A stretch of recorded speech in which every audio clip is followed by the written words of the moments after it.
Today we talk about how to improve your acceleration while cycling.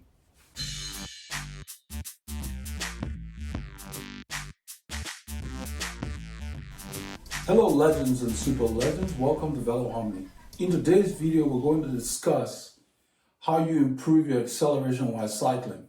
It's part of our training series, but it's based on requests from our members and some subscribers that I cover more in-house features on how you accelerate when you're riding and improving your cycling dynamics, so to speak. Well, the way it starts, of course, as I said on the banner there, it all begins with fit. So let's assume you have a decent fit. And I may make a video in a short while that talks about how you dial in your fit to where you can accelerate without having a tail, so to speak. Those of you who play poker, you know what I mean. You should be able to accelerate to where you're not telegraphing your moves and so forth. So let's get right into it. The assumption is you got a decent fit, your 4F is good, your bike fits you. And so I'm going to run the computer on this thing because as I talk, I want you to see the changes in my speed, my cadence, and notice my body language, so to speak. Let's get on the bike.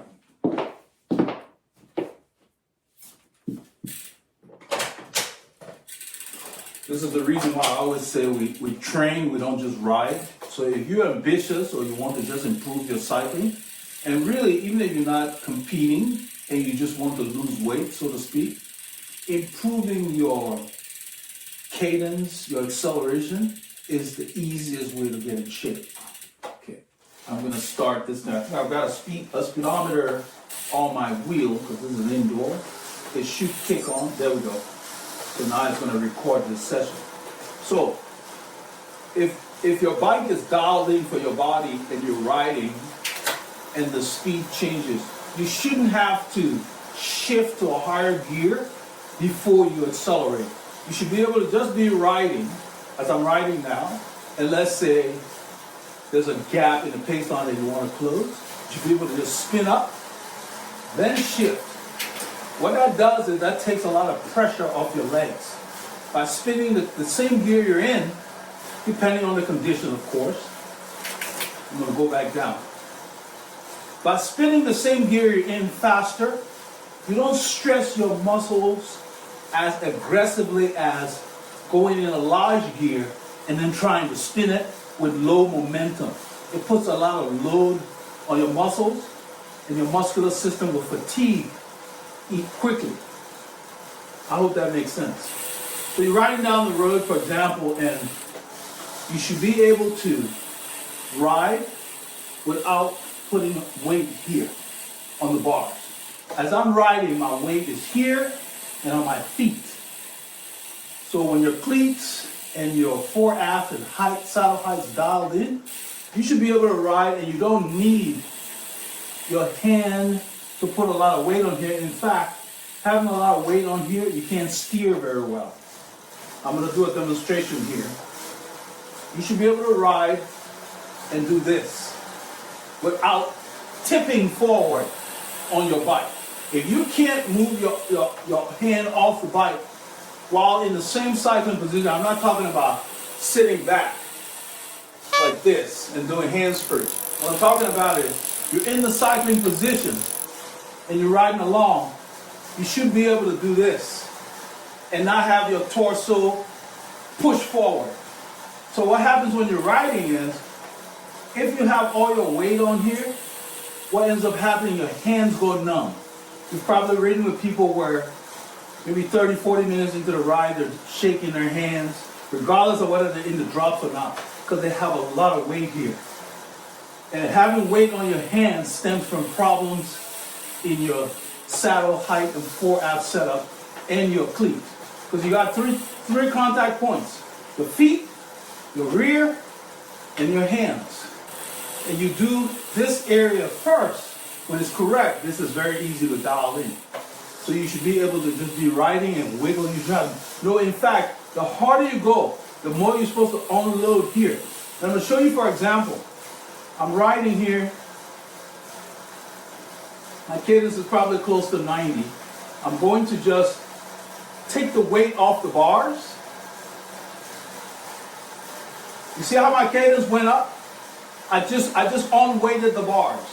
When you unweight the bars, you just get more speed automatically. It's very efficient. It is the most economical rider that usually does very well in a long ride. Meaning, you can be the strongest. If you don't ride smart, you can empty your tank before you shoot.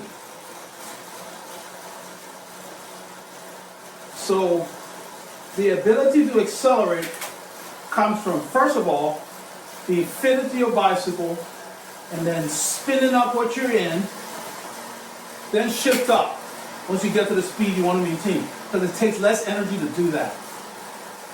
So I hope this will help those of you who asked the question. Put your comments, share your experiences, and any suggestions you have, especially from members, about videos you want me to make or see, put it in the comments, and I will do my best to accommodate you.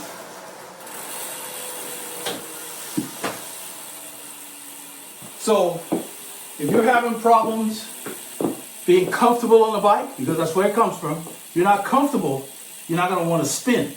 You can cheat when you're not comfortable about pushing lower cadences, but that's not going to help you in the long run. And that's not going to help you in a ride where the speed is changing a lot, or the terrain is changing a lot, or the wind picks up, and you got to go down and spin up a gear to save your legs, so to speak. So remember that the quickest and easiest way to get in shape starts with getting a bike that fits you. It doesn't need to be expensive. It needs to fit you well. Invest in your fit. It's like you can go out and spend thousands on a bike. A fit costs a small percentage of that and is more important than a very nice bike. So get a bike you can afford, get it fit, let that bike fit you, get dialed in, and then go out and do your drills and work on teaching your neuromuscular pathways to turn the gears you're in faster, to save your legs, and then you shift up to maintain the speed you've achieved. So a lot of times when the terrain changes, you got to downshift, then spin up. But if you're fitted correctly, the whole world doesn't know what you're doing because your body doesn't jump all over the place, okay? To that effect, let nothing stop you from getting your cadence in.